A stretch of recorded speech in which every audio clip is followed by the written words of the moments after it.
every morning with God. Samuel woke up that morning feeling a deep peace in his heart.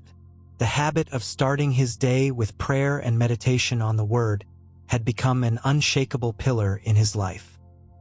He got up, dressed simply, and stepped out into the small garden behind his house, where he knelt in gratitude. His connection with God gave him the strength to face each day with renewed faith. In the village where he lived, Samuel's influence was undeniable.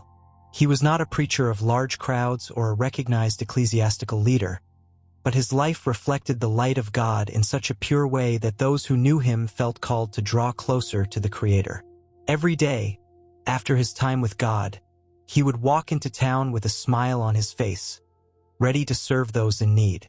One day, while walking through the local market, he saw an elderly woman struggling to carry a basket of fruit. Without hesitation, he approached her and offered his help. The woman, named Clara, smiled at him gratefully, and, as they walked together, she confessed that she had been feeling deep sadness. Her only son had left in search of work in another city, and she had not heard from him in months. Samuel listened attentively and, upon reaching her home, suggested that they pray together. The woman agreed, and by the end of the prayer, she felt an unexpected relief in her heart. From that day on, Clara found comfort in faith and became one of the people who gathered daily in the town square to share prayers and words of encouragement. Samuel's influence grew over time, attracting people from nearby villages. Many came with heavy hearts, seeking hope in his words and teachings. One afternoon, a young man named Andres arrived in the village. He had heard about Samuel and his way of inspiring people.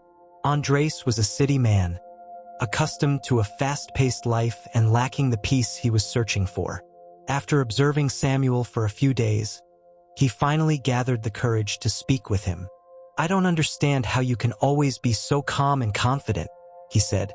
"It seems like nothing worries you." "I'm afraid of the future, of uncertainty." Samuel smiled and invited him to walk with him to the river that ran through the village. "When I was a child," Samuel began to say, "I used to come here with my father. He taught me to watch the water and understand its flow. He told me that life is like this river. We don't always know where the current will take us, but if we trust that God is guiding us, we will never be lost." Andres reflected on those words and decided to stay in the village for a while, joining the morning prayer gatherings. He discovered a peace he had never felt before, and after several weeks, he returned to the city with a renewed heart. He shared his experience with friends and family, and soon, others also wanted to meet Samuel and learn from his faith. Samuel's impact extended even further when a great drought threatened the village. The crops began to wither, and the people grew anxious. Some lost hope, while others turned to Samuel for comfort. "Has God abandoned us?" they asked. Samuel gathered them in the square and calmly said, "God never abandons us. We may not understand why He allows certain trials, but we must trust Him. Let us pray and keep our faith." For weeks, the community remained united in prayer. One day, without warning, the sky filled with clouds, and a heavy rain fell upon the dry land. It was a moment of joy and renewal for the village, and many saw the event as a miracle. Samuel, with humility, simply smiled and gave thanks to God. Samuel's story reached the ears of a Christian writer who decided to visit him. He wanted to understand how a simple man, without titles or official recognition, had managed to impact so many lives. During their conversation, the writer realized that the key was not eloquence or deep theological knowledge, but the authenticity of his faith. Samuel lived what he believed, and that was enough to inspire those around him. The writer documented Samuel's story and shared it in different Christian communities. Soon, people from various parts of the country began visiting the village, eager to meet the man whose life reflected the essence of the gospel.